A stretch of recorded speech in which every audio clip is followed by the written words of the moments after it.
Eli Mazlin syuting misi solat 5 waktu dengan Azhan Rani. Kata Eli, ni yang malas nak syuting dengan Azhan Rani.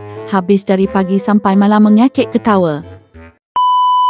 Kejap, belum! Okey. Abang dah 9 kali masuk dalam. Lepas ni kali ke-10.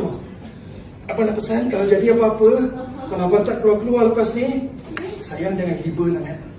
Kenapa abang memang sepatut macam tu lah kena hibur? Tak, sebab abang dah hibahkan segala harta benda abang pada sayang dah anak-anak kita. Abang, Ya. ini namanya awesome. AWS, yang awesome. Wow. Abang! Oh, tak.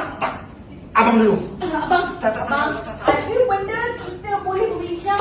Ada benda kita kena. Sayang, benda ni dah hujung. Abang jangan fikir abang punya hujung, okey? Abang jangan lupa daun-daun. Abang dah rasa daun kucai tu dah hujung-hujung dah. Abang dah cakap dah jangan makan hujung. Udah. Tak macam ni. Kita share.